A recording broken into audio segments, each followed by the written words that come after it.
But yeah, speaking to you about, like, again, the whole theme of this being adulting and how it's made you feel so far, are there any goals that you're setting, or do you want to would you just prefer to, like, free throw it? Just, let's see where life takes me, or you want that rigid structure that you can follow? I think definitely a rigid structure. I think I like to live my life. I think I said this on a podcast before. It's like structured on a macro, but like no, structured on micro, but like, you know, kind of free for on a macro. So like day to day, I want to know where I'm going. I want to know what I'm doing. But if someone asks me what I'm going to do 10 years time, I'm more loose with that, because I know that the information I'm going to gain within the next couple of years is actually going to affect what I end up doing in 10 years time. But I know what I'm doing in the next couple of years. I'm very, very sure in that, you know. The goals that I have, I always set goals for the year. So for example, for this year, I hate saying it because like I have to be able to speak into existence. So one of the first one in poetry, I want to put out a poetry book. I want to collect all the poetry that I've done, put into a book and publish it, and have the physical book. 5 goals, yeah, 5 goals coming soon. But like I want to have that there. And now I've said it, now I have to make sure I do that. But then obviously different things in a podcast. I was just talking to you before. And have more like other guests on here, you know, different types of guests, more academic, more knowledgeable people on here, just to see what that relationship, what that conversation looks like, you know. And like, but see, again, all these goals are all career goals or professional goals, but life goals, I have no idea. I have no idea where I'm going to be. I have no idea where I'm going to live. I have no idea what my day to day is going to be like, you know. But I think that's the point. That's the thing about, you know, having goals and like also adulthood itself, right? All the goals we have are kind of like there to give us some comfortability with how we look at it external. Yeah. As in like, oh, mom, look, I'm doing this, you know. Even though that's not why you're doing it, it's like, okay, look, I've got my life sorted out. I know what I'm doing in the next 5 years. But if you ask me like what kind of life that I want, I know we're pretty different because we're actually thinking about that now. I want a more calm life out in the sticks so I can do this, took my dog on a walk. I don't want any like noises, or I don't want to be clubbing, none of that stuff, you know. But yeah, that's less fixed than the goals that I have for like the things I want to achieve.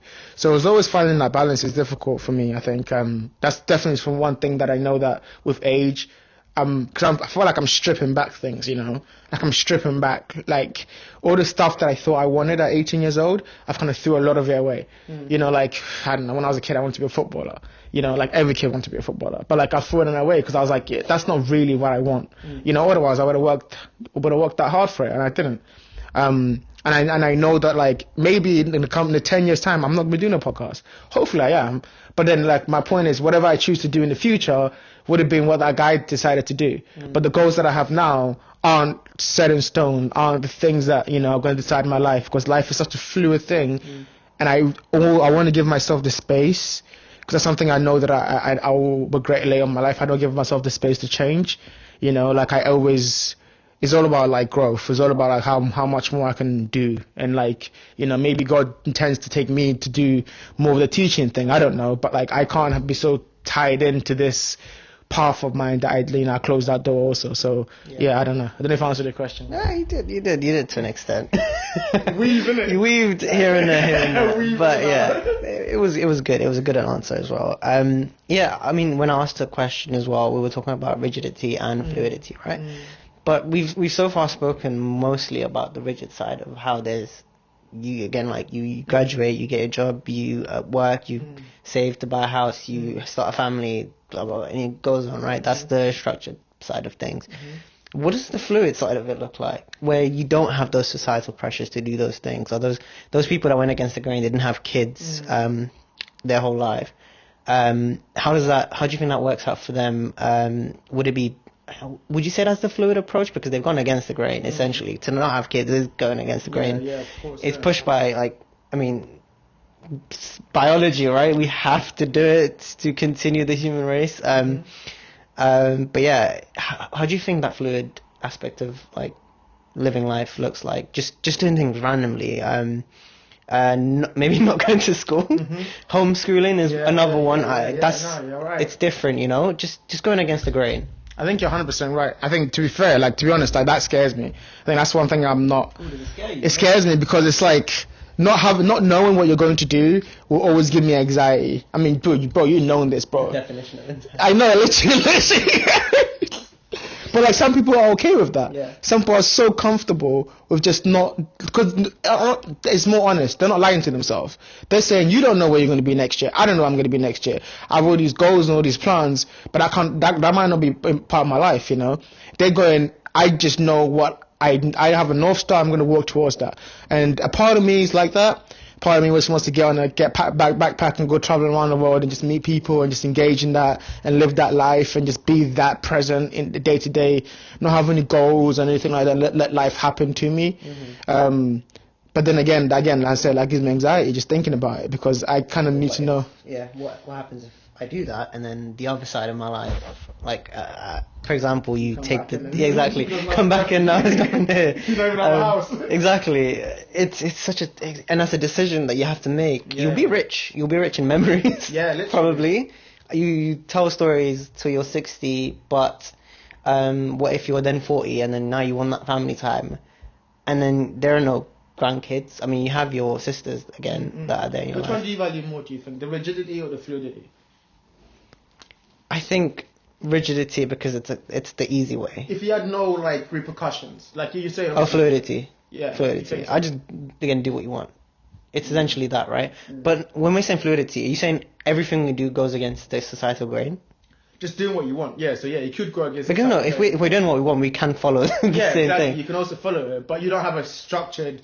I'm going to do this by this age. I'm going to do this by that. So I don't go to school. I skip uni. Yeah. I do an apprenticeship. Yeah. I don't work. Yeah.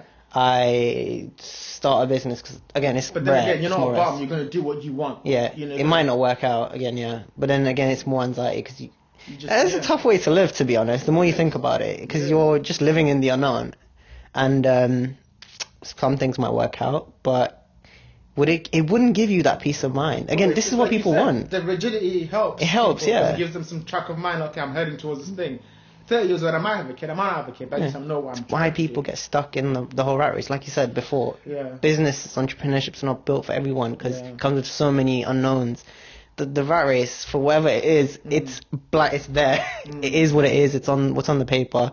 You have to navigate through some, politics here, that, and the other. You learn so many things, whatever industry you're in. But there's a structure there, and I start off as a junior. I learn. I put my hours in. Learn everything. I work my way up to the top. That's the goal. That's the goal for everyone. And some people hit glass ceilings, but the goal is there, and everyone has that structure in place. Next year promotion, and you're climbing a ladder. You're climbing that imaginary ladder. If you're doing it the fluid way, what's there? You have goals. You set goals. You still set goals, right? Yeah. But then it's not fluid because you are still fine to get to that point. I've got a question.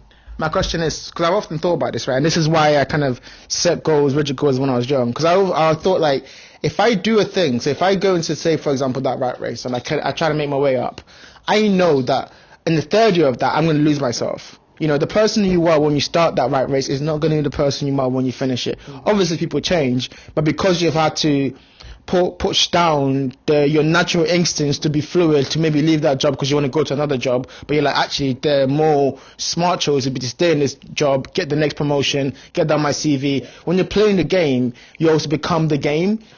You become that player in the game, and it's like Squid Game. Like, you're stuck in that. You're like, that's all you know. I haven't watched either. It's just a joke, but it's like you become part of that. And I think the large part of why I try to do these things, these like creative things that just kind of like out the ordinary, I think that's it. To answer your question, I try to do both, maybe badly, but like the fluid part of my life is the hobbies that I do seriously. They're hobbies, but I take them seriously, and that's the fluid part of my life, because that kind of takes me out of the rigid structure part. Like, the podcast is rigid and structured. I have a structure, I have a thing, literally. You've seen how it works. Yeah. But when I'm doing the poetry, I have no idea what I'm going to say, and I'm there talking about my relationship, my heart, like all of these things in front of all these people. I have no idea how they're going to react. I have no idea if that's even going to do anything. But I try to balance the both, because I know, and I've always thought about this, like, 5 years doing anything will change you.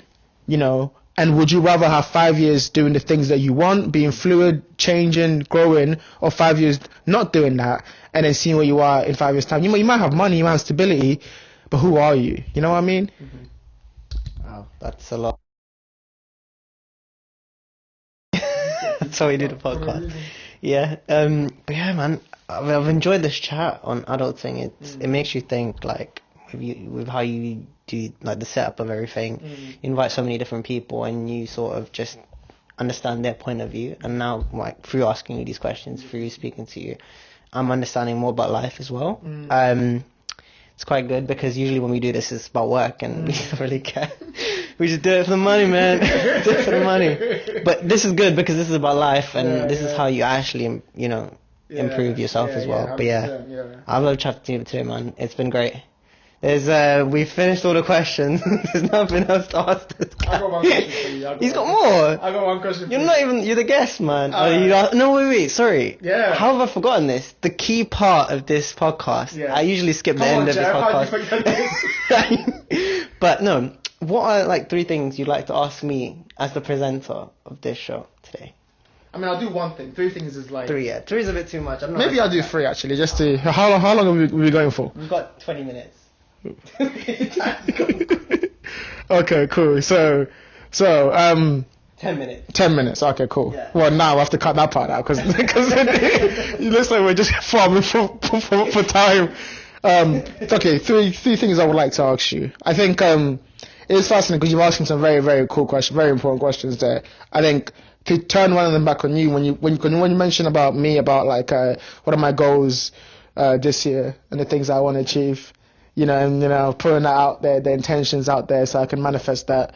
That's one of my questions for you. What are some of your goals this year? And also, how do you feel about what we've talked about like the fluidity versus the rigidity, and like where do you land on that, and where do you think in the future, looking forward for you in the future, you want to like put more focus onto?